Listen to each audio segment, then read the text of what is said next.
Y en ese sentido, Estados Unidos ya ejecuta medidas antimigratorias a propósito de la declaración de emergencia en la frontera con México. En las últimas horas, cientos de migrantes mexicanos, cuyo estatus era ilegal, han sido deportados. Que nos deje entrar a su país. Este es el drama que se vive en estos momentos en la frontera sur de Estados Unidos, tan solo 24 horas después de que Donald Trump retorne a la Casa Blanca. Casimiro Cornejo, migrante mexicano, tiene 7 años viviendo en Estados Unidos con su familia y estaba a la espera de regularizar su estatus migratorio, pero hoy, con maleta en mano, fue llevado a la frontera entre Estados Unidos y México. ¿Y qué va a pasar ahora? Pues volver, cruzar otra vez. Estas acciones son tomadas tras la declaratoria de emergencia nacional anunciada por el presidente Donald Trump con el objetivo de desbloquear más fondos para la deportación masiva de migrantes irregulares. Todas las entradas legales se detendrán inmediatamente y vamos a empezar un proceso de devolver millones y millones de delincuentes a los países de donde vinieron. Vamos a reinstaurar la política de permanecer en México. Y con ello también se da la cancelación de la aplicación CBP One, que es otro impacto para quienes a través de esta plataforma buscaban asilo en territorio estadounidense. Vine con toda la familia para asesorarnos, que era cierto, y ahora la aplicación dice que todas las citas fueron eliminadas. De igual manera se empezó con la ejecución del envío de militares norteamericanos para respaldar a los agentes de la patrulla fronteriza. Bajo esta misma política, Trump ha ordenado a su secretario de Estado la redacción del informe, en el cual, con el apoyo del Departamento de Seguridad Nacional, se reinicie con la construcción del muro fronterizo. En este sentido y en contra de otras medidas también tomadas, 18 estados liderados por demócratas y el Distrito de Columbia presentaron una demanda de impugnación a la orden del presidente estadounidense Trump, que restringe la ciudadanía por derecho de nacimiento. Astrid Singre, Teleamazonas. El presidente Donald Trump firmó la orden ejecutiva con la cual clasificó a cárteles mexicanos, al grupo criminal venezolano Tren de Aragua y a la pandilla salvadoreña MS-13 como grupos terroristas. La canciller ecuatoriana Gabriela Sommerfeld se refirió a esta decisión. Según las órdenes que firmaré hoy, también designaremos a los carteles como organizaciones terroristas extranjeras. No solo que lo anunció en su discurso inaugural, sino que la misma noche de lunes el presidente de Estados Unidos, Donald Trump, firmó la orden ejecutiva con la cual declaró a los carteles mexicanos, al grupo criminal venezolano Tren de Aragua y a la pandilla salvadoreña MS-13 como grupos terroristas. Again, crisis at the border, but it goes beyond that and it implicates other executive powers as well.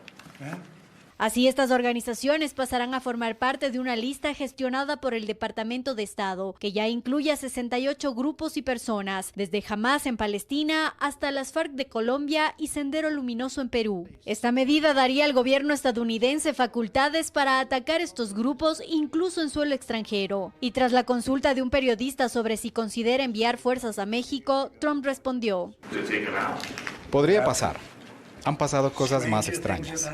Esta orden ejecutiva es calificada por la canciller ecuatoriana Gabriela Sommerfeld, quien viajó junto al presidente Daniel Noboa a Estados Unidos para los actos de posesión de Trump, como necesaria. Hemos recibido gratamente la noticia, vemos con buenos ojos que haya una elevada conciencia sobre un nivel de protección a la sociedad civil de forma diferente, porque lo que se ha usado hasta ahora tradicionalmente evidentemente no había funcionado. Sommerfeld destacó que la misma decisión tomó el presidente Noboa hace más de un año y que las naciones del mundo deben continuar por ese camino. El Ecuador ha hecho la tarea en materia de seguridad, es decir, hemos identificado como se debe a quienes vulneran los derechos de los ciudadanos, hemos llamado las cosas por su nombre. Al consultarles si organizaciones delictivas que operan en Ecuador podrían pasar a formar parte de la lista estadounidense, Sommerfeld señaló que prefiere no adelantarse y que de ser el caso se irá paso a paso. Belén Merizalde, Teleamazonas. Las flores y las conservas de atún son parte de los productos ecuatorianos de exportación que se beneficiarían tras la posibilidad de afianzar las relaciones comerciales con Estados Unidos. Ambos productos no pagarían arancel si se aprueba la ley IDEA o se renueva el sistema generalizado de preferencias. El sector florícola y atunero del país se encuentran a la expectativa tras el retorno de Donald Trump a la presidencia. Actualmente las flores que se exportan a Estados Unidos pagan arancel.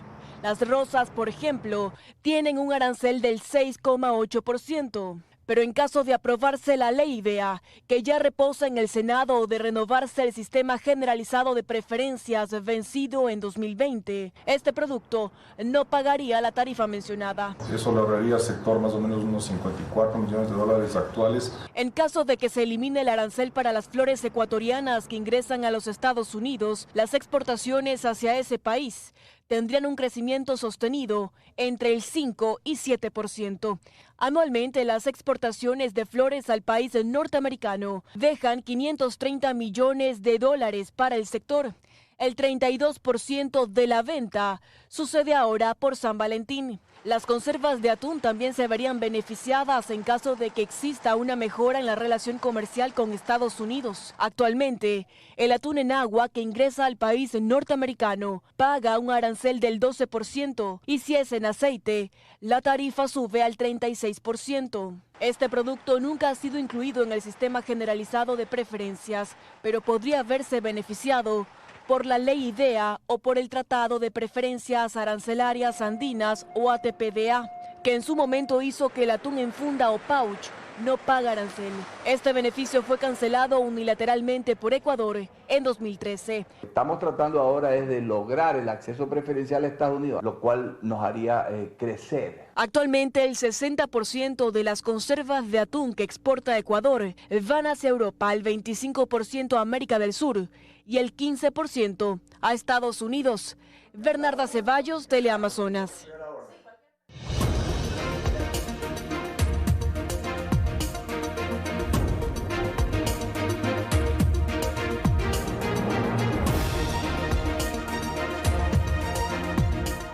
Entrevistas en medios de comunicación, visitas a mercados y recorridos por las calles fueron algunas de las actividades de los candidatos a la presidencia este martes. Aprovecharon cada espacio para difundir sus propuestas. Quito fue la ciudad escogida por varios candidatos a la presidencia de la República para hacer campaña este martes. Hasta el mercado Las Cuadras en el sur de la capital llegó Henry Cucalón, candidato por Construye. Realizó un recorrido y se acercó a los comerciantes para hablarles de sus planes para ellos y sobre sus propuestas en materia de seguridad.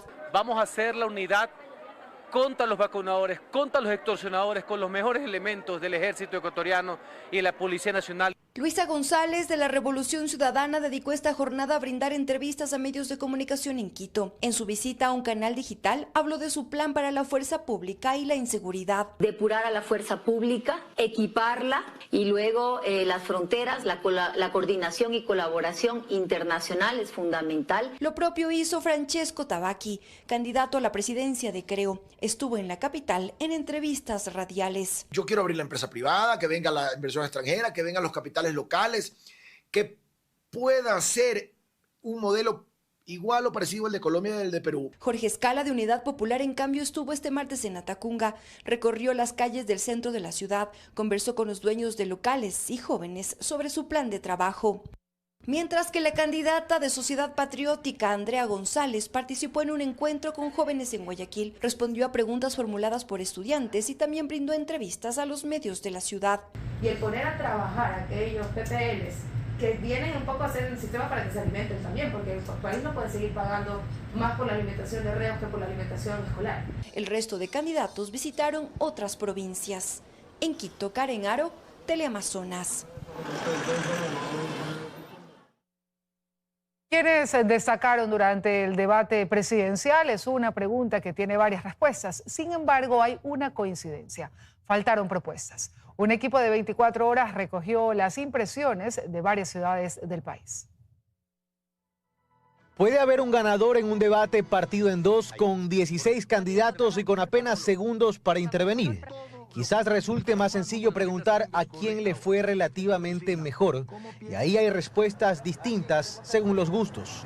Hay quienes prefieren a los que confrontaron menos. Que no tanto atacar a tu rival, sino ir a responder las preguntas, pero sobre todo dar un razonamiento que pueda convencer.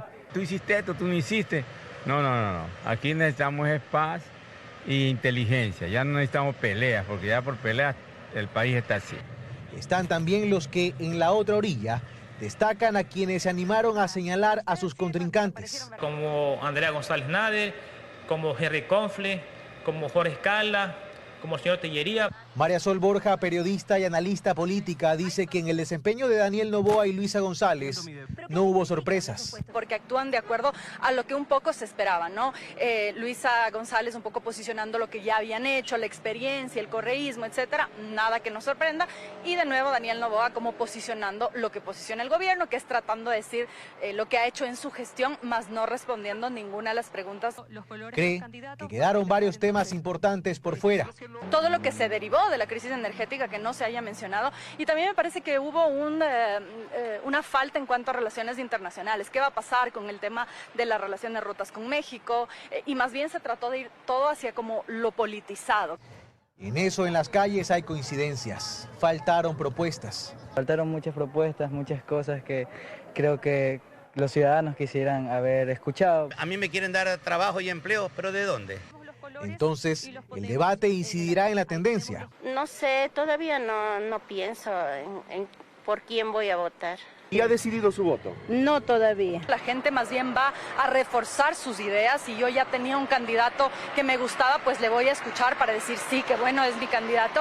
Y más bien lo que puede generar cierta movilización en el voto, a mi modo de ver, es el postdebate. Cómo se maneja la conversación después del debate, quién se posiciona, de quién están hablando en redes sociales.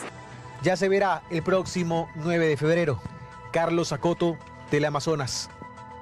Alrededor de 40.000 personas con discapacidad visual podrán votar en las elecciones de febrero. Para ello, el CNE terminó la impresión de las papeletas en plantillas braille que se distribuirán a escala nacional. En total, son 38.080 papeletas en plantillas braille que el Consejo Nacional Electoral imprimió para entregar a las personas con discapacidad visual que acudan a sufragar en las elecciones del 9 de febrero. El consejero José Cabrera con un grupo de personas con discapacidad constataron la impresión y verificaron que cumpla con las condiciones para que sean usadas. Y velando por el bienestar y por el derecho que todos tenemos a votar. Las papeletas en braille serán entregadas el día de las elecciones en las 4.760 mesas de atención preferente que se colocan al ingreso de cada recinto electoral. Y en caso de que alguna persona con discapacidad requiera utilizar la plantilla y decida votar en su junta receptora del voto, el personal de la mesa también trasladará la plantilla braille a la mesa de la junta respectiva para que luego de que sea usada e implementada, esta se retorna a la mesa de atención preferente. El organismo ha contabilizado al menos 40.220 ciudadanos con discapacidad visual que acudirán a votar. Ellos recibirán las 4 papeletas que corresponden a binomio presidencial, asambleístas nacionales, provinciales y parlamento andino. La plantilla braille es un documento electoral que está primero escrito en braille, como ya lo menciona su nombre, el cual va a permitir que la papeleta se coloque dentro de esta. Tenemos aquí la plantilla, la papeleta ingresa en este espacio, vemos que hay unos recuadritos donde se puede ingresar el voto. El Consejo Electoral iniciará la distribución de estas plantillas el 22 de enero. Arrancará con Galápagos, Morona, Santiago y Napo, además de otras 5 provincias en Amazonía. Terminará con Pichincha el 24 de enero. La impresión de este tipo de papeletas le costó al CNE más de $103,000. En Quito, Karen Aro, Teleamazonas.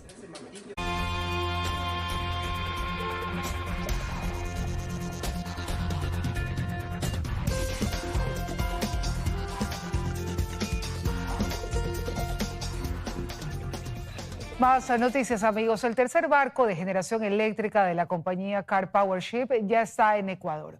Con esta adquisición se sumará al Sistema Nacional Interconectado alrededor de 100 megavatios hora.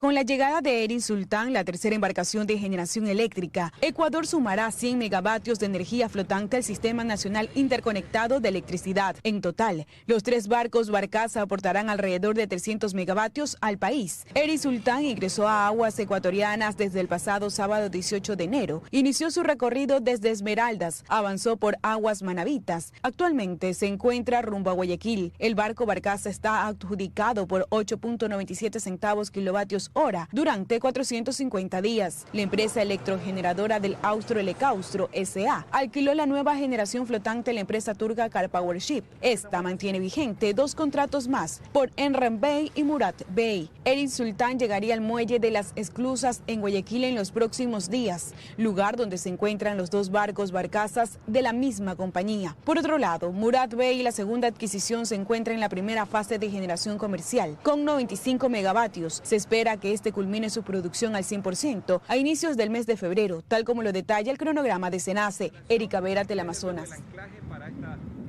Petroecuador experimenta una de las caídas de producción de crudo más preocupantes de los últimos años. Las cifras siguen a la baja en este 2025 con un decrecimiento superior a los 7.000 barriles. La caída en la producción de crudo es innegable, como innegable es que se trata de la crisis que más golpea a Petroecuador en los últimos 5 años. La falta de recursos para optimizar la producción en los pozos y la reducción paulatina en la explotación del ITT por mandato popular son problemas que se sabían y se ha hecho muy poco, asegura la exgerente de Petroecuador, Marcela Reynoso.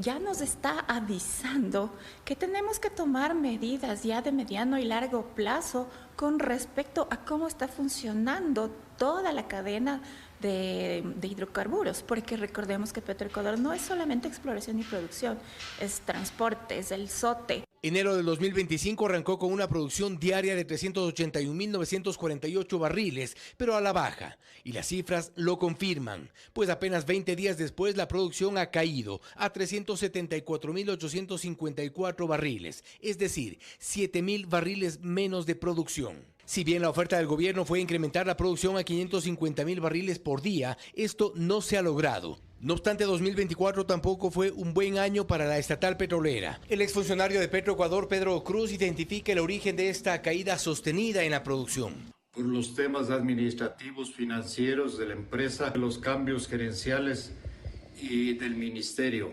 Esto ha provocado de que no se escojan personas adecuadas para manejar la empresa más importante que tenemos del país. Los números muestran en el mejor de los casos un estancamiento, aunque la baja es evidente. A inicios del gobierno en enero del 2024 se había superado la barrera de los 400.000 barriles. Sin embargo, desde febrero la baja es evidente a 395.000 barriles. A mediados de año, en junio, la caída fue dramática a 350.000 barriles, con una leve recuperación que a diciembre del 2024 no ha podido levantarse de los 377.000 barriles. A esto se suma la necesidad de bajar la producción en el ITT, que hoy genera 44.945 barriles por día, y deberá parar para cumplir con el mandato de la consulta popular del 2023. Lo cierto es que el sector está en crisis. Por el Ministerio de Energía han pasado 4 autoridades en un año: Andrea Robo, Roberto Luque, Antonio Goncalves e Inés Manzano. La gerencia de Petroecuador también ha sido presa de la inestabilidad: 5 gerentes en un año: Reinaldo Armijos, Eduardo Miranda, Marcela Reynoso, Diego Guerrero y Lady Jiménez. Dicen que es por la falta de perfiles adecuados a las necesidades de la empresa que más recursos entrega al país. No tenemos todavía una directriz de política energética, ni una específica de política hidrocarburífera. De ahí que es urgente un proyecto de reactivación de todo el sector petrolero en el país, frente al grave riesgo del colapso. Fausto Yepes, Teleamazonas. 13 miembros de la banda delictiva Los Águilas fueron capturados por el bloque de seguridad en el Cantón Durán. Este operativo se ejecutó en una ciudad que registra más de 40 asesinatos en lo que va de 2025. Desde el aire, un helicóptero de la Fuerza Aérea Ecuatoriana apuntando con su cañón de luz sobre las casas del Cerro Las Cabras, seguido por drones tácticos del Grupo de Intervención y Rescate GIR, en tierra, vehículos blindados, camionetas, motos, al igual que una caballería policial y un puesto de mando unificado, desde donde se coordinaron acciones en busca de capturar a miembros de la agrupación terrorista Los Águilas. Fue como se desarrolló este martes el operativo Apolo 1 en el Cantón Durán. Hoy por hoy estamos 1.024 servidores policiales acompañados con 400 servidores militares. Los uniformados allanaron más de 660 casas e incineraron 2 covachas, donde delincuentes mantienen a personas secuestradas o son utilizadas para almacenar droga. Este operativo dejó 12 delincuentes capturados, entre ellos 3 mujeres, miembros de la agrupación terrorista Los Águilas. También un menor fue aislado. Él, según información policial, se dedicaría al sicariato. A estos individuos se les halló 2 armas de fuego, 4 pistolas de juguete, aproximadamente $6.000 en efectivo, 3 vehículos y 2 motocicletas fueron recuperadas. Un centro de monitoreo en lo cual se retiró 7 cámaras de videovigilancia. Hasta el momento en el Cantón Durán se contabilizan más de 40 muertes violentas, específicamente por el conflicto entre las bandas delictivas Latin Kings, Chone Killers y también Los Águilas. Según la comandancia de la Zona 8, que tiene a su jurisdicción los cantones de Guayaquil, Durán y San Borondón, esta es la primera intervención del Plan Apolo, en el que usarán los recursos tácticos y de inteligencia para realizar operativos masivos en busca de desarticular a estructuras terroristas. Ricardo Alcíbar, Teleamazonas. Decenas de trabajadores del área operativa de la empresa de electricidad CENEL son víctimas de la delincuencia durante sus recorridos en todo el país. Según los empleados, esto afecta al menos el 25% del personal.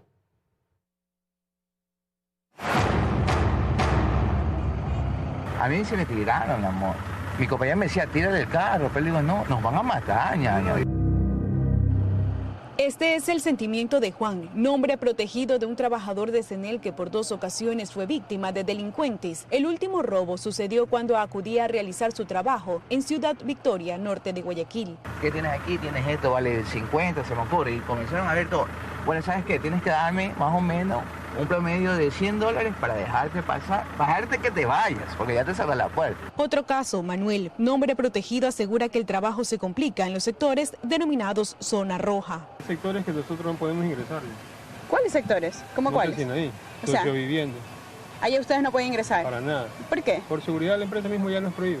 Mientras unos hablan, otros prefieren callar por temor a las represalias. Disculpe que no le pueda ayudar. Hay mucha represalia. Entre las modalidades más frecuentes están la alerta falsa, el cobro de una bonificación para trabajar en el sitio e incluso el famoso peaje de salida. En Guayaquil, las zonas conflictivas y en los que solo trabajan las empresas contratistas y no trabajadores de CENEL son Flor de Bastión en todos sus bloques, Ciudad Victoria, Los Guasmos, Nueva Prosperina y algunos sectores del sur de la ciudad. Los hechos delictivos no solo se registran en Guayaquil. A nivel nacional, zonas como Esmeraldas, Babahoyo, Quevedo, Durán y Daule han registrado el aumento de extorsiones a los trabajadores. En casos como el de Daule, tienen prácticamente vacunado a 140 trabajadores que tienen que recoger cada 6 meses un valor determinado para darle a estos grupos delincuenciales. Según el Comité de Empresa de CENEL, a nivel nacional, alrededor de 400 trabajadores de la entidad han reportado ser víctimas de las denominadas vacunas, robos e incluso secuestros extorsivos. Erika Vera, Teleamazonas.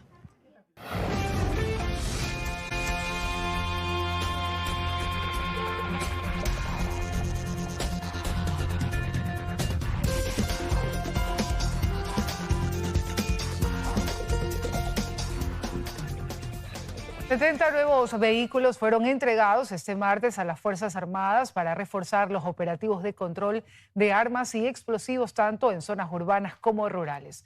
El evento se realizó en el fuerte militar Epiclachima, en el sur de la capital.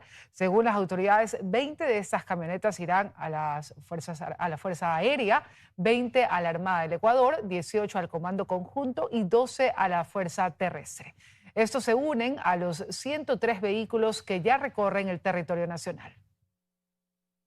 El nivel de ritmo operacional que llevan en la actualidad Fuerzas Armadas requiere que nuestras unidades y equipos de combate dispongan de la capacidad de movilidad adecuada, con la finalidad de atender los requerimientos planteados en los distintos escenarios a lo largo del territorio nacional, acorde a la planificación militar. Como mando, estamos conscientes que no basta con el valor, el honor, la disciplina y la fuerza de voluntad. Las Fuerzas Armadas necesitan de una ágil y oportuna capacidad logística. El Ministerio de Telecomunicaciones presentó este martes la iniciativa Buzón EC. Se trata de un nuevo canal mediante el cual los ciudadanos pueden recibir notificaciones de las instituciones del Estado de manera electrónica. Por ahora la plataforma solo está anclada al Consejo de la Judicatura, pero más adelante, según las autoridades, estará con el registro civil, servicios de salud, rentas internas y otros. Para acceder se debe crear un usuario y contraseña, y si usted, por ejemplo, tiene algún proceso judicial, recibirá en este canal la notificación del proceso. Y preste atención porque la vacunación gratuita contra la polio, el sarampión y la rubiola inició a escala nacional. El Ministerio de Salud destinó más de 3 millones de dólares para la compra de los medicamentos. Este lunes inició la campaña de vacunación contra la polio, el sarampión y la rubiola. Sin embargo, esta vez, a más de vacunar niños, el objetivo también es, en el caso de sarampión y rubiola, vacunar a jóvenes y personas en situación de riesgo con una dosis complementaria. Es importante que la población acuda a los centros de salud porque es una vacunación gratuita que requieren nuestros niños, adolescentes y todas las personas que están en movilidad humana. Campaña que se impulsará hasta finales de mayo, pues ante el ingreso de migrantes, el riesgo de padecer estas enfermedades es latente. Así lo señalan expertos, porque explican que se desconoce si tienen su esquema de vacunación completo. De hecho, un caso de sarampión registrado el año pasado sorprendió. El año pasado tuvimos en la ciudad de Ibarra un caso de sarampión reportado, saltan nuestras alertas, y como vuelve esta movilidad humana a aumentar en nuestro país, pues decidimos también colocar estas dosis de refuerzo. Por ello, especialistas recalcan la importancia de vacunarse contra el sarampión y la rubiola si no está seguro de que fue inmunizado. Los especialistas aclaran que para estas dosis no hay límite de edad. Las personas que llevan desechos médicos, las personas que trabajan en ancianatos, las personas que trabajan en guarderías. Además, también se han tomado en cuenta las personas que pertenecen a los sectores estratégicos como seguridad, medio ambiente, transporte. Y en el caso de la vacuna contra la poliomielitis, a más de las 2 dosis obligatorias, la dosis de refuerzo hasta los 6 años 11 meses es esencial. Se les da a los niños de manera regular. Sin embargo, esta vez es necesario realizar un refuerzo a los niños. El Ministerio de Salud destinó más de 3 millones de dólares a la compra de estas dosis y espera que los beneficiarios sean más de 800,000. En Quito, Brigitte Mancheno, Teleamazonas.